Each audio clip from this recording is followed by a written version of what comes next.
जय हिंद प्यारे दोस्तों। बहुत बहुत स्वागत है आप सभी का आज की इस इंपॉर्टेंट वीडियो में।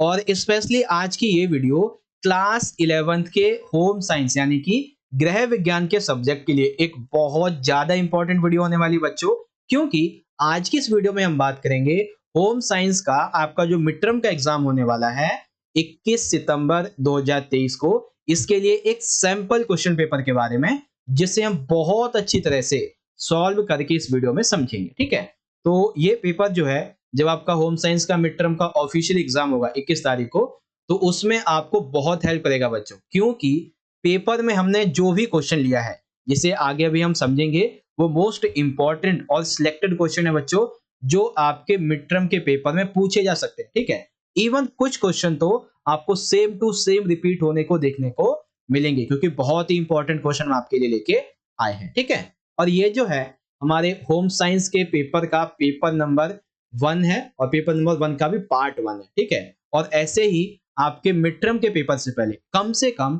2 से 3 सैंपल पेपर हम आपको और करवाएंगे, ताकि आपकी जो तैयारी है पेपर की वो एकदम एक नंबर के लेवल की हो सके। ठीक है, चलिए ये तो इंट्रो हो गया। अब अगली वीडियोस में इतना इंट्रो नहीं होगा, क्योंकि आपको बताना भी तो था ना, इसीलिए।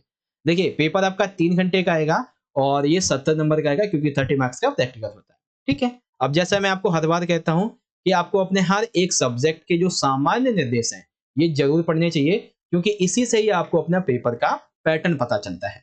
ठीक है, जैसे कि होम साइंस का जो पेपर है वो आपका 3 खंड में डिवाइड होगा और टोटल प्रश्न होंगे इसमें 36। ठीक है, जिसमें खंड का जो रहेगा आपका, इसमें 1 से 14 क्वेश्चन होंगे एक एक अंक के, जिसमें कुछ तो जो है वो एमसीक्यू रहेंगे और कुछ जो है वो आपके वन वर्ड वाले रहेंगे। ठीक है, फिर खंड खा में जो है 15 से 17 बेसिकली इसमें जो क्वेश्चन है 2 क्वेश्चन होंगे केस स्टडी वाले, 1 से 4 एमसीक्यू पूछे जाएंगे। ठीक है, और 1 से आपके 3 एमसीक्यू पूछे जाएंगे। फिर खंड गा जो है ये सबसे इंपॉर्टेंट है, क्योंकि इसमें 22 से लेके 27 ये आपके 2 नंबर के क्वेश्चन होंगे। ठीक है, 28 से 29 ये आपके 3 नंबर के क्वेश्चन होंगे और 30 से लेके 33 तक ये आपके 4 नंबर के क्वेश्चन होंगे और 34 से 36 ये आपके 5 नंबर के क्वेश्चन होंगे। ठीक है ना, तो हम क्या करेंगे बच्चों, जैसा भी आपको बताया 2 वीडियो में पेपर को समझेंगे। तो आज की इस वीडियो में हम क्वेश्चन नंबर 1 से लेके क्वेश्चन नंबर जो 29 है, यानी कि एमसीक्यू केस हिस्ट्री वाले एमसीक्यू, 2 नंबर वाले क्वेश्चन और 3 नंबर वाले, इनको हम आज की इस पार्ट 1 की वीडियो में देखेंगे। और कल जो वीडियो आएगी पार्ट 2 वाली वीडियो, उसमें आपके जो 4 नंबर के क्वेश्चन बचे जाते हैं 5 नंबर वाले, इनको समझ लेंगे। ठीक है, तो इससे क्या होगा, 2 वीडियो में आप आसानी से समझ पाओगे। बाकी पार्ट 2 का वीडियो का लिंक आपको यहाँ पे हम आई बटन में दे देंगे, यहाँ से देख लीजिएगा। अब एक और चीज, इस पेपर को मैं आपको हिंदी में तो समझाऊंगा अच्छे तरीके से। जो बच्चे इंग्लिश मीडियम के हैं, जिनके पास होम साइंस इंग्लिश में है, उनके लिए भी क्वेश्चन का आंसर प्रोवाइड कर दिया जाएगा। ठीक है, अब इंग्लिश मीडियम के बच्चे अपने पेपर के पैटर्न को यहाँ से समझ सकते हैं इजीली। ठीक है बच्चों, चलिए, तो ये आपको समझ में आ गया। अब हम चलते हैं अपने सेक्शन ए की तरफ। ठीक है, सेक्शन ए आ चुका है हमारा, जिसे हम खंड का भी बोल सकते हैं।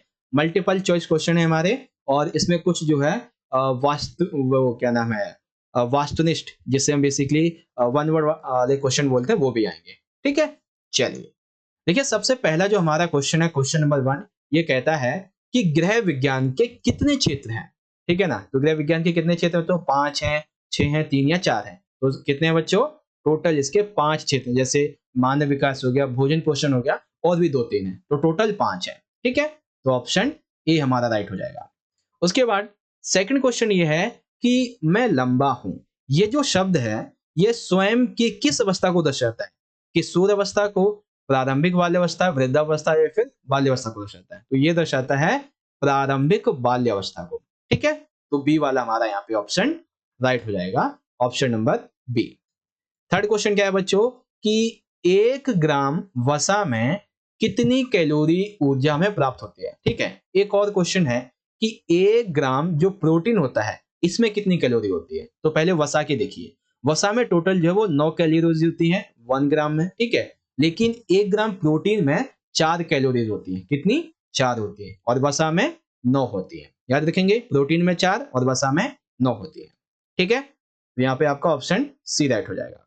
उसके बाद देखिए, क्वेश्चन नंबर जो हमारा 4th है, ये ना एक रियल लाइफ से भी आप इसको इंप्लीमेंट करके देख सकते हैं। क्या है क्वेश्चन, क्वेश्चन ये है कि इनमें से कौन सा संसाधन प्रबंधन का चरण नहीं है, यानी कि मैनेजमेंट का इसमें से कौन सा स्टेज इसमें से नहीं है। तो सबसे पहले हम क्या करते हैं, सबसे पहले हम प्लानिंग यानी कि नियोजन करते हैं, फिर उसको एग्जीक्यूट करते हैं यानी कि कार्यान्वयन करते हैं, और फिर हम उसका इवैल्यूएशन करते हैं यानी कि उसका मूल्यांकन करते हैं।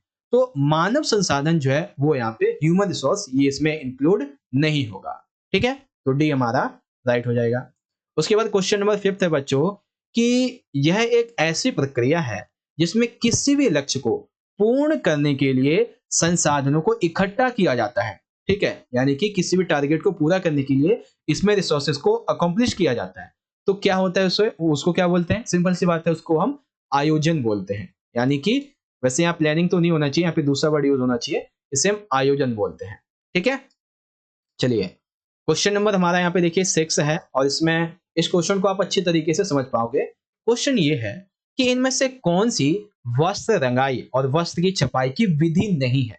ठीक है, तो सबसे पहला बंधेज बिल्कुल ठीक है, बॉटिंग रंगाई बिल्कुल ठीक है, और ब्लॉक छपाई ये भी राइट है। बट शेडिंग करना ये तो धुलाई है बेसिकली, ठीक है ना, तो रंगाई छपाई में ये बल्कि नहीं आता है। ठीक है, तो बी वाला जो है हमारा शेडिंग ये इससे आउट हो जाएगा। देन आगे देखते हैं, क्वेश्चन नंबर यहाँ पे हमारा 7 है, और 7 में पूछा गया है कि जब व्यक्ति का मानसिक स्वास्थ्य अच्छा नहीं होता है तब उसके साथ में क्या होता है। वह सोए के समर्थ और सक्षम महसूस करता है, बिल्कुल ठीक है, जब मतलब वो बेसिकली जब उसका मानसिक स्वास्थ्य अच्छा होता है तब वो अपने आप को समर्थ और अच्छा महसूस करता है, तो यानी कि ये तो गलत है। ठीक है, उसके बाद उसके संबंध संतोषप्रद होते हैं। अगर आपका मानसिक मेंटलिटी जो आपकी पावर है वो अगर थोड़ी डिस्टर्ब रहेगी तो क्या आपको संतोष मिलेगा, नहीं मिलेगा। और यहाँ पे क्या बोला गया, मिलेगा, तो ये भी गलत है। यानी कि व्यक्ति हमेशा नकारात्मक वाली भावना से ग्रसित रहेगा, ये तब होता है जब मानसिक रूप से स्वास्थ्य अच्छा उसका नहीं होता है, मेंटली वो डिस्टर्ब होता है, तब ऐसा होता है उसके साथ में। तो ऑप्शन सी हमारा यहाँ पे राइट हो जाएगा। The person always suffers from negative feelings. Complete है। चलिए क्वेश्चन नंबर 8 में हमें जो साइट होती है SITE, इसका हमें फुल फॉर्म बताना है क्या होता है। तो साइट का फुल फॉर्म होता है बच्चों सैटेलाइट इंस्ट्रक्शनल टेलीविजन एक्सपेरिमेंट, यानी कि उपग्रह अनुदेशात्मक टेलीविजन प्रयोग। ठीक है, ऑप्शन डी राइट है। अब देखिए वन वर्ड वाले क्वेश्चन आ चुके हैं। तो वन वर्ड वाले क्वेश्चन में पहला क्वेश्चन ये है कि खुशबू अपनी छवि से संतुष्ट नहीं है। ठीक है, वह पतला होने की चाह में उसने खान पान लगभग मान लीजिए बंदी कर दिया है।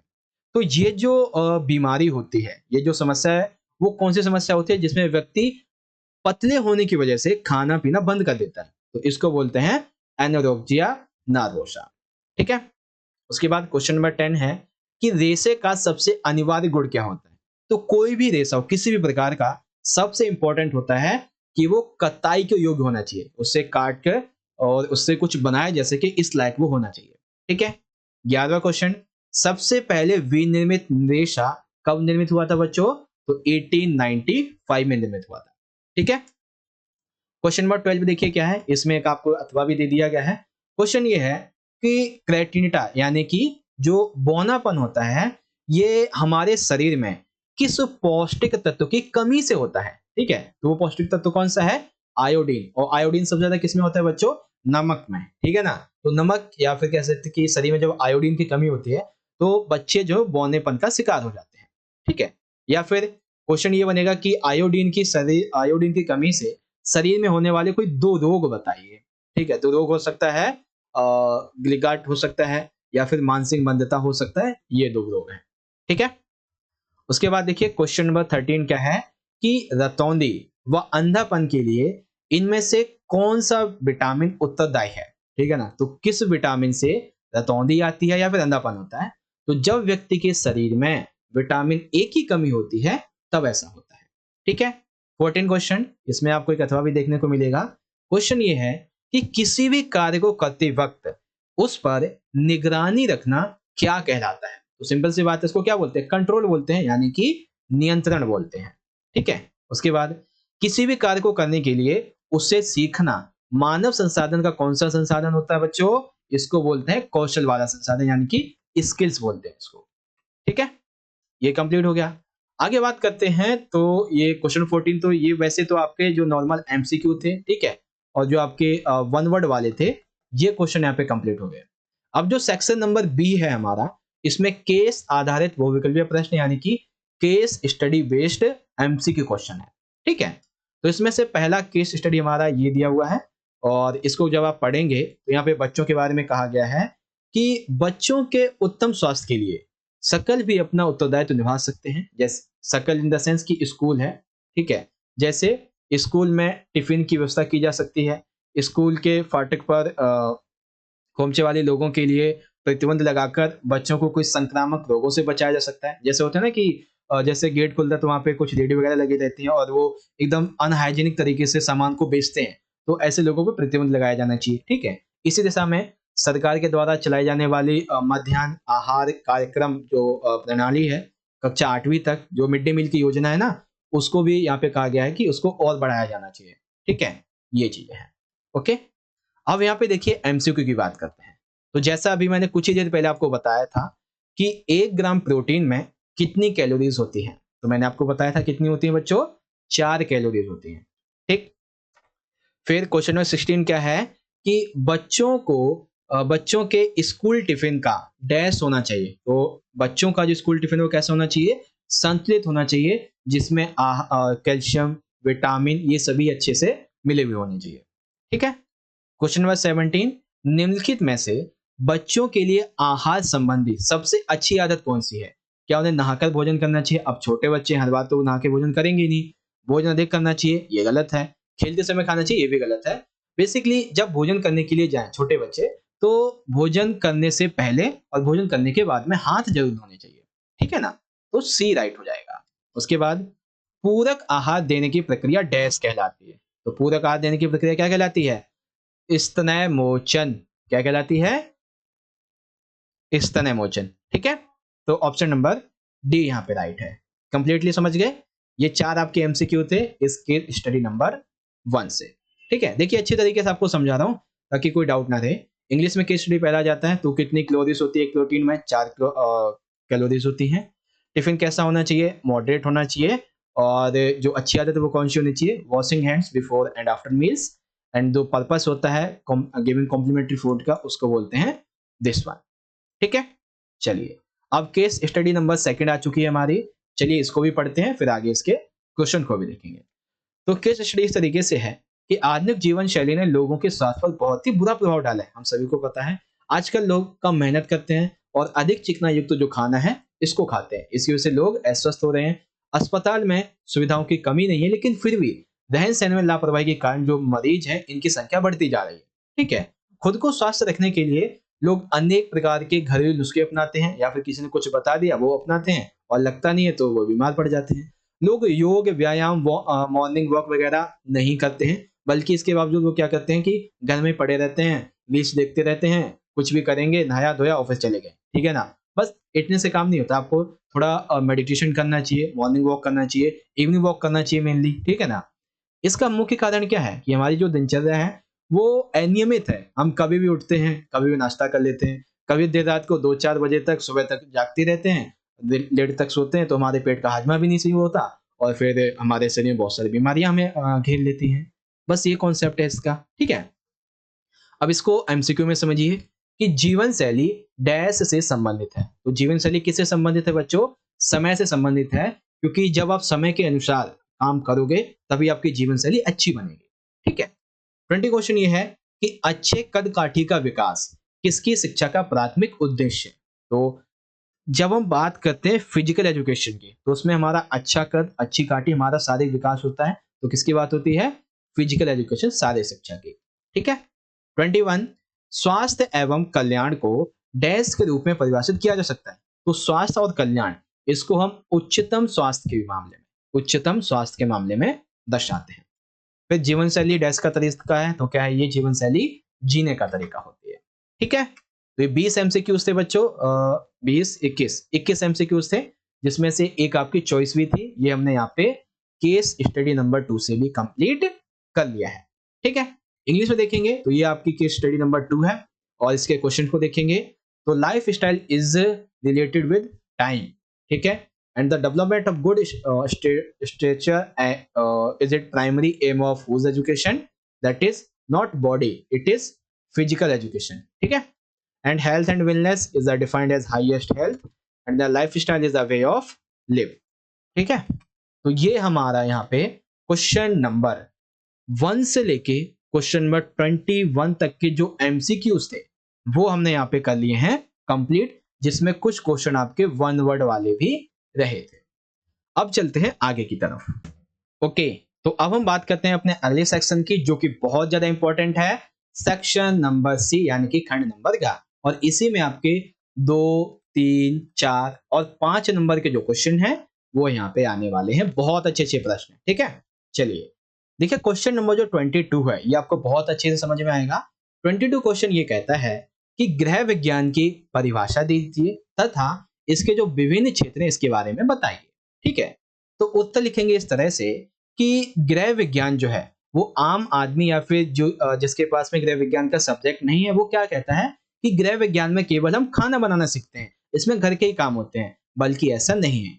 गृह विज्ञान घर से ही नहीं बल्कि ये एक ऐसा अंतर विषय क्षेत्र है जिसके माध्यम से व्यक्ति अपने जीवन जीने की जो गुणवत्ता है उसको सुधारता है, उसमें सक्षम बनता है, ठीक है। जैसे अभी मैंने आपको एक एमसीक्यू करवाया था पहला वाला ही, जिसमें आपको बताया था कि गृह विज्ञान के ना 5 क्षेत्र होते हैं, ठीक है। जिसमें पहला क्षेत्र कौन सा है, मानव विकास, दूसरा है भोजन पोषण, और तीसरा है कपड़े और पोषक, चौथा है संचार और विस्तार, और 5वां है संसाधन प्रबंधन। तो इन सभी के माध्यम से जो व्यक्ति है वो अपने जीवन जीने की गुणवत्ता को और अच्छा बना पाता है, घर ही नहीं बल्कि समाज में भी, ठीक है। तो ये हमारा क्वेश्चन नंबर 1 यानी कि क्वेश्चन नंबर 22 कंप्लीट हुआ। अब जो बच्चे इंग्लिश मीडियम के हैं वो यहाँ से देख सकते हैं कि define home science and explain the various fields. तो क्या है होम साइंस के बारे में ये लिखेंगे और इसकी जो मेन फील्ड्स हैं वो यहाँ पे देखेंगे, ठीक है। चलिए अब बात आती है क्वेश्चन नंबर 23 की। अब इसमें देखिए आपके 2 क्वेश्चन है क्योंकि इसमें एक अथवा भी है।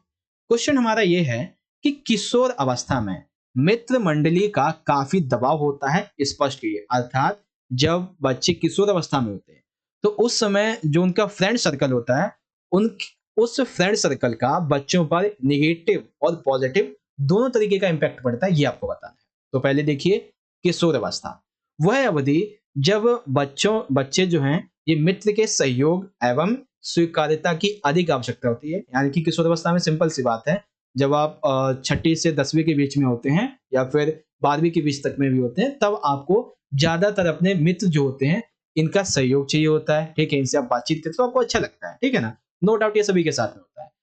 तो मित्रों के साथ में आपका ये जो फ्रेंड सर्कल बनता है इससे आपके जीवन पर सकारात्मक और नकारात्मक दोनों तरीके का प्रभाव पड़ता है। जैसे पहले सकारात्मक देखिए क्या होता है, जब किशोर सही दिशा में अग्रसर हो रहे होते हैं, ठीक है, तब क्या होता है कि वो अपने मित्रों को भी इसके प्रति जागरूक करते हैं ताकि वो भी स्वस्थ रहें, अपने जीवन के बारे में और विकल्पों को चुन सकें, ठीक है। लेकिन जब नकारात्मक की बात आती है, आपका जो फ्रेंड सर्कल है यही आपको धूम्रपान सिखाता है, ड्रग्स लेना सिखाता है और एटीट्यूड लाना सिखाता है, और जो नेगेटिव व्यवहार होता है अपने फैमिली के प्रति, अन्य जो लोग हैं उनके प्रति, और जो विसंगतियां होती हैं वो भी हमें फ्रेंड सर्कल से ही मिलते हैं। इसीलिए एक कोट कहा गया है कि अगर आप अपने दोस्तों को, आपके दोस्त अच्छे होंगे तो आपका जो इन्वायरमेंट है वो भी अच्छा रहेगा, इवन आपका करियर भी अच्छा रहेगा। लेकिन जब आपके दोस्त ही आपके नेगेटिव में साथ देंगे हर एक चीज में, तो आपका जीवन तो चलने से राफ है, ठीक है ना। ये चीज है। सेकंड क्वेश्चन, जो पारंपरिक संस्कृति है, ठीक है, और जो पश्चिमी संस्कृति है, इसमें पहचान विकास के भिन्न होने के कारण बताइए, ठीक है ना। पारंपरिक संस्कृति और पश्चिमी संस्कृति में पहचान विकास के भिन्न होने के कारण बताओ।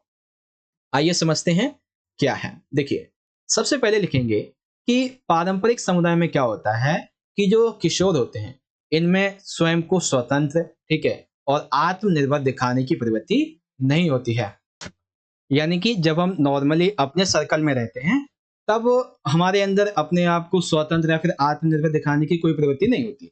लेकिन जो पश्चिमी समुदाय के वेस्टर्न कल्चर या फिर जो समुदाय होते हैं इसके जो लोग होते हैं, बच्चे जो होते हैं, उनमें अपने आप को आत्मनिर्भर दिखाने की अपेक्षा बहुत ज्यादा होती है, इनसे की भी जाती है, ठीक है।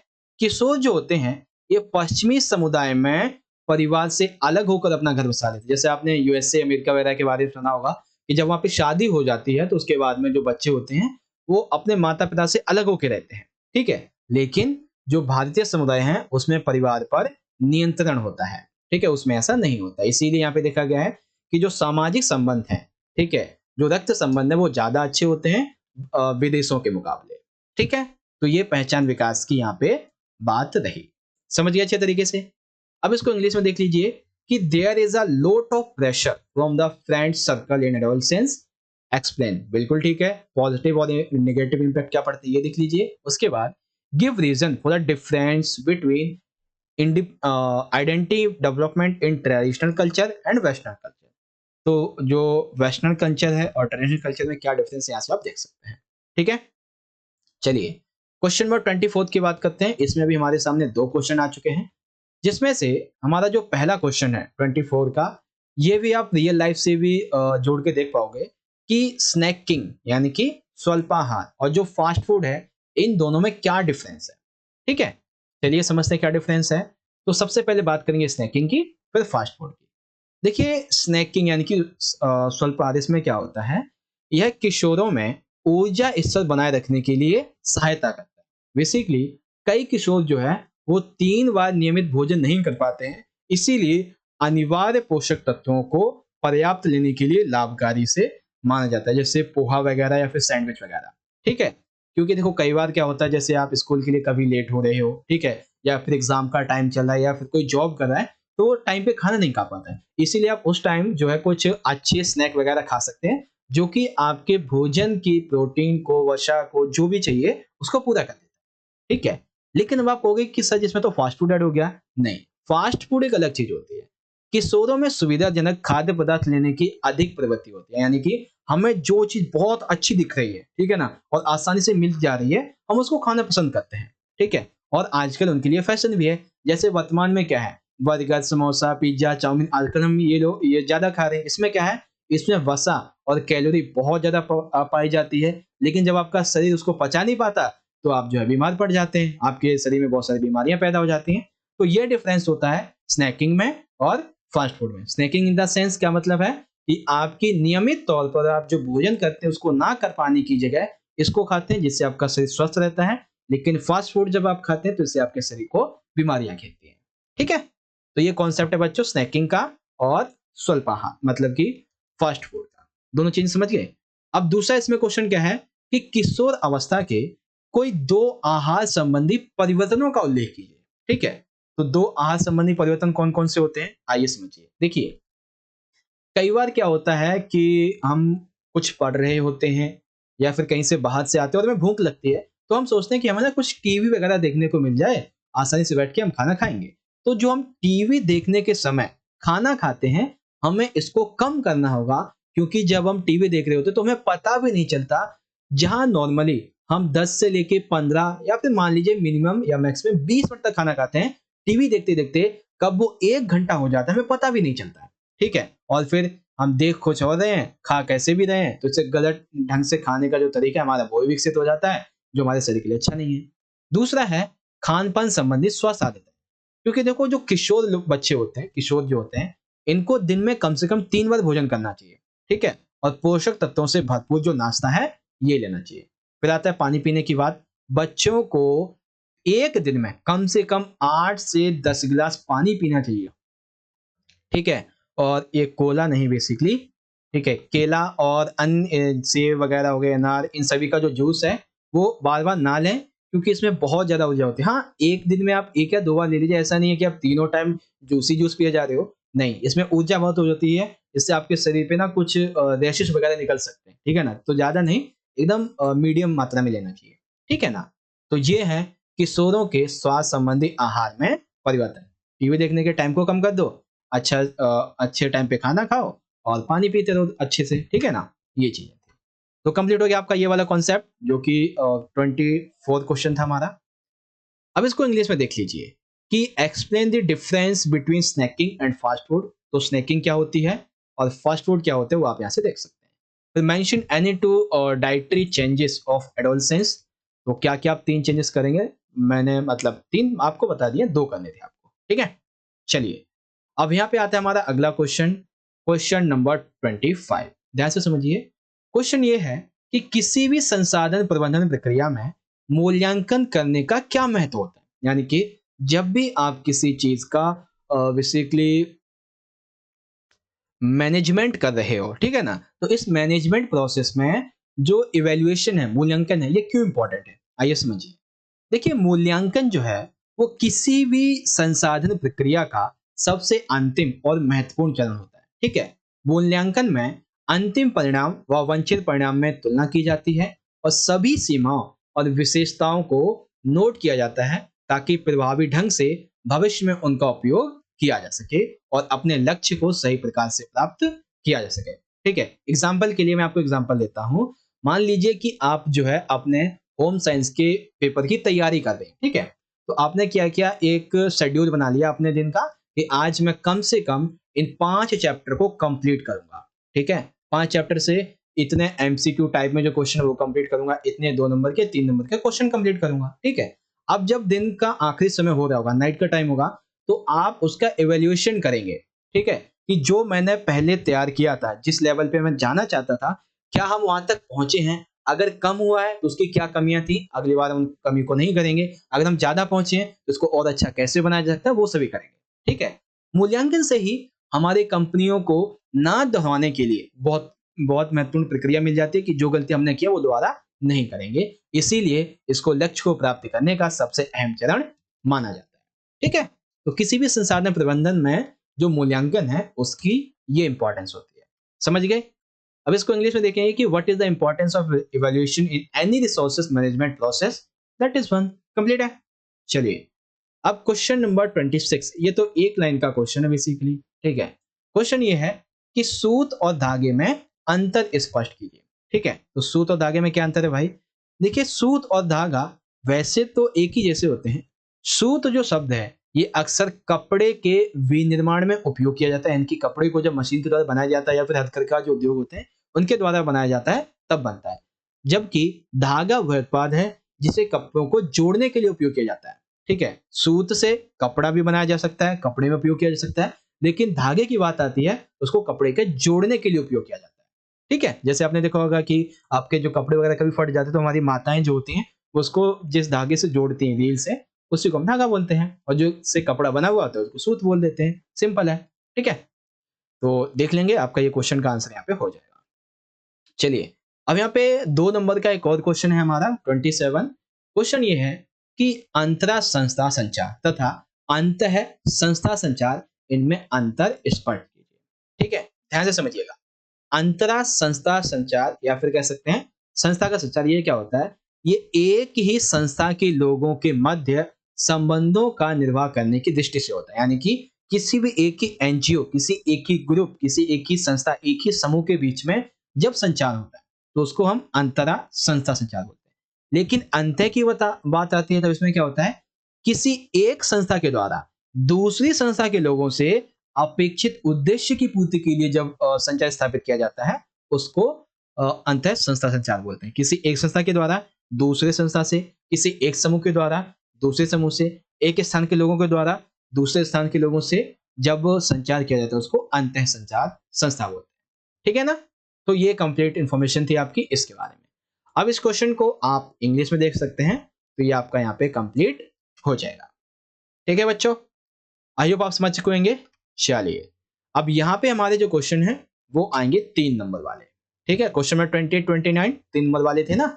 चलिए, देखिए क्वेश्चन नंबर जो 28 है हमारा, ये कहता है कि ऊनी रेशों की वस्त्रों के लिए उपयोगिता का उल्लेख कीजिए। यानी कि जो ऊनी रेशे हैं इनकी वस्त्रों के लिए क्या उपयोगिता होती है वो आपको बतानी है। तो सबसे पहला पॉइंट तो ये है बच्चों कि जो ऊनी वस्त्र होते हैं वो ताप के कुचालक होते हैं।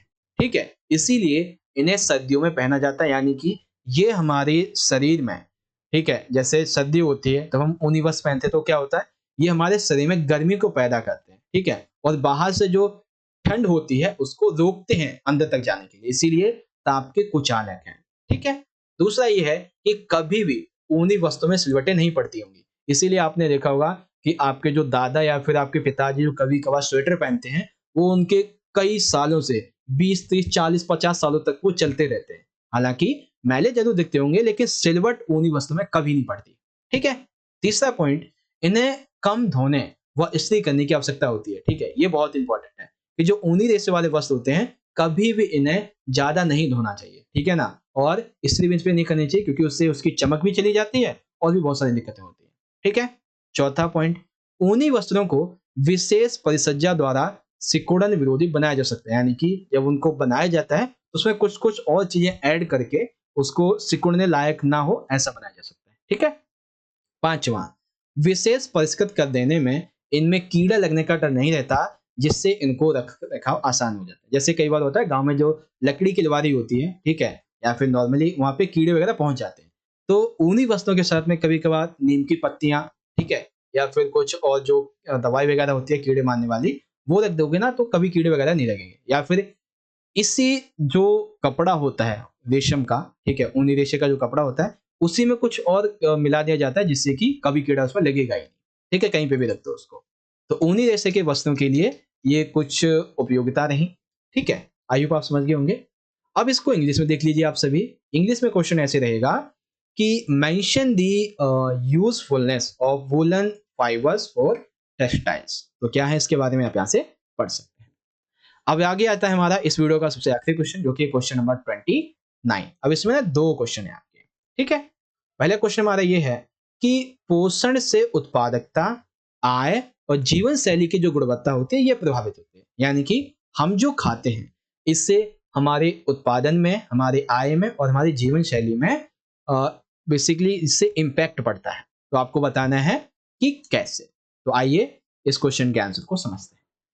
देखिए आंसर कैसे लिखेंगे कि उत्पादकता, आय और जीवन की गुणवत्ता को सुधारने में अहम भूमिका निभाती है। सबसे पहला पॉइंट, बच्चों और परिवार के सदस्यों का स्वास्थ्य व प्रसन्नचित होना, जिससे पारिवारिक संबंध अच्छे बने रहते हैं। यानी कि बच्चे जो हैं और परिवार के जो सदस्य हैं वो इससे स्वस्थ होते हैं, ठीक है, और वो खुश रहते हैं और संबंध इससे अच्छे होते हैं। साथ ही साथ बच्चे जो हैं इनका पढ़ाई में ध्यान भी लगता है और फिर उनका अच्छा रिजल्ट भी आता है। इससे पारिवारिक रिश्ते और भी ज्यादा मजबूत होते हैं। ठीक है, सामाजिक तौर पे, सांस्कृतिक तौर पे जो व्यक्ति हैं, जो बच्चे हैं, जो किशोर हैं, इनका जीवन अच्छा भी बनता है और ऊर्जावान भी, एनर्जीफुलनेस भी रहता है। ठीक है, बच्चों का या फिर परिवार के सदस्यों का सामाजिक क्रियाओं में, सामाजिक आयोजनों में और सामाजिक संस्थाओं में अपना योगदान देते हैं, जिससे कि उन्हें एक अच्छी प्रसन्नता भी मिलती है। ठीक है, छठा पॉइंट, व्यक्ति जो है वो प्रतिदिन नए काम करने और नए काम सीखने के लिए हमेशा प्रयास करते रहते हैं। ठीक है, तो उत्पादकता का आय और जीवन की गुणवत्ता में सुधार के लिए ये इंपॉर्टेंट रहा है। ठीक है, तो ये हो गया आपका कि पोषण से भाई उत्पादकता, आय और जीवन की गुणवत्ता में क्या सुधार होता है या फिर क्या प्रभाव पड़ता है। अब इसमें जो सेकंड क्वेश्चन है इसको ध्यान से समझिएगा कि किसी भी खाद्य पदार्थ विक्रेता के द्वारा संदूषित खाद्य पदार्थ, यानी कि जो खराब होने वाला है या फिर होने वाला जो पदार्थ है, उसे बेचे जाने पर कौन कौन सी आहार जनित बीमारियां फैल सकती हैं। ये आपको बतानी है कि खराब जब खाना बेचा जाता है उससे कौन सी बीमारियां फैलती हैं। और फिर साथ ही खाद्य पदार्थ को संदूषित करने वाली आदतों के बारे में बताइए। तो आपको बीमारियां बतानी है और कैसे खाद्य पदार्थ जो है वो खराब होता है वो आदतें भी बतानी है। ठीक है, देखिए तो यहाँ पे आप अच्छे से देख पाएंगे कि जो खराब सामान जब बेचा जाता है तो उससे कई बीमारियां फैलती हैं, जैसे कि अतिसार व हैजा। ठीक है, पेचिस, यानी कि आपके पेट में पेचिस बनती है, आपका पेट साफ नहीं होता है। आंतशोथ, और चौथा है टाइफाइड। और भी दो चार आ जाएंगी, पेट खराब हो जाता है और भी चीजें हैं। ठीक है, आप समझिए कि एक खाद्य विक्रेता के द्वारा जो पदार्थ दूषित होता है उसके लिए कौन कौन सी आदतें जिम्मेदारी होती हैं। सबसे पहला ये है कि वो नहा धो के या फिर उसने अपनी सारी स्वच्छता का ख्याल नहीं रखा होगा। ठीक है, उसके साथ ही साथ वो जो है अपने हाथों को बार बार नहीं धोता होगा। एक कुछ बना लिया उसके बाद उसको फिर कुछ और बना दिया, हाथ को नहीं धोता होगा सही से। ठीक है, हाथ साफ करने के लिए वो गंदे कपड़े का इस्तेमाल करता होगा, जैसे आपने नॉर्मली रेडियो वगैरह पे देखा है। ठीक है, कि वो जो होते हैं कि एक ही कपड़ा होता है उनका टंगा हुआ होता है, कुछ भी उठाया ये किया उसी से कपड़ा पोंछ लिया, फिर कुछ और भी होता है। ठीक है ना, तो वही चीजें हैं। इस्तेमाल में लाए जाने वाले जो बर्तन हैं, हो सकता है कि वो अपने घर से इसको ठीक से ना साफ करके लाया हो, फिर कोई होटल है, मोटल है, रिसोर्ट है, तो वो उसने सही से ना धोया उसके कर्मचारी ने। हो सकता है कि उसने गंदे पानी का उपयोग किया हो, तो इन सभी से हो जाता है। उसके बाद खाद्य पदार्थों में इस्तेमाल किया जाने वाला जो जल है वो दूषित हो सकता है या फिर खाद्य पदार्थों को ढक कर ना रखा गया जिससे मक्खियां वगैरह लगती रही हो और उससे जो है कुछ टॉक्सिक रिलीज हुए हो और इससे जो है खाना खराब हो गया हो। तो ये चीजें भी कुछ इसमें इम्प्लीमेंट हो जाती है। ठीक है, तो ये आपका कंप्लीट हो गया। अब यहाँ पे आप देखोगे तो ये आ जाता है क्वेश्चन नंबर 29 का दोनों क्वेश्चन, जिसको मैंने आपको बहुत अच्छी तरह से, एकदम अच्छी तरह से यहाँ पे समझा दिया है। ठीक है, तो ये कंप्लीट हो गया। अब इसको जो इंग्लिश मीडियम के बच्चे वो देख लेंगे कि nutrition affects productivity, income and equality of equality of life, right your opinion. तो लिखेंगे हम किस तरह से, ये रहा हमारा आंसर यहाँ पे। ठीक है, फिर सेकंड क्वेश्चन ये आपका यहाँ पे आ जाता है और इसका जो आंसर है वो इजीली आप यहाँ पे देख पाएंगे, ये बीमारियां होती हैं और ये आपका पॉइंट यहाँ पे ये वाला आ जाता है। ठीक है, तो यहाँ पे हो जाता है हमारा आज की इस वीडियो का जो हमने आपसे वादा किया था क्वेश्चन नंबर 1 से लेकर 29 तक का पार्ट यहाँ पर कंप्लीट। ठीक है, अराउंड हमारे 40 मिनट हो चुके हैं। अब आपकी जो अगली वीडियो रहेगी उसमें आपको मैं समझाऊंगा आपके आगे के क्वेश्चन, जो कि क्वेश्चन नंबर आपका 30 से लेके 36, 4 नंबर के आपके 4 क्वेश्चन होंगे और 5 नंबर के आपके 3 क्वेश्चन होंगे, इनको हम देख लेंगे। ठीक है, आई होप आपको समझ में आ गया होगा। अब एक चीज, अगर अब आपको वीडियो अच्छी लगी है बच्चों, देखिए मैंने समझाया तो बहुत अच्छे से, फिर भी कोई डाउट कोई क्वेश्चन है तो इंस्टाग्राम की आईडी नीचे दी हुई है, जाके मैसेज कर लेना। वीडियो अच्छी लगी है तो पहले तो आप वीडियो को लाइक कर दो। ठीक है, क्योंकि आपका एक लाइक हमें बहुत मोटिवेशन देता है बच्चों ऐसी वीडियोस को बनाने के लिए। ठीक है, फिर इस वीडियो को अपने दोस्तों के साथ में शेयर करो ताकि आपकी वजह से वो भी अपने होम साइंस के पेपर को समझ सकें, और साथ ही कमेंट में मुझे आप जरूर बताओ, ठीक है, कि आपको पेपर समझ में आया या नहीं। कोई डाउट है तो पूछ लेना। बाकी मिलते हैं आपसे अगली वीडियो में, इस पार्ट 2 की वीडियो में। लिंक आपको आई बटन में या फिर डिस्क्रिप्शन में दे दिया जाएगा। ठीक है, तो चलिए मिलते हैं अगली वीडियो में। इस वीडियो को देखने के लिए आपका बहुत बहुत धन्यवाद। जय हिंद, जय भारत, वंदे मातरम।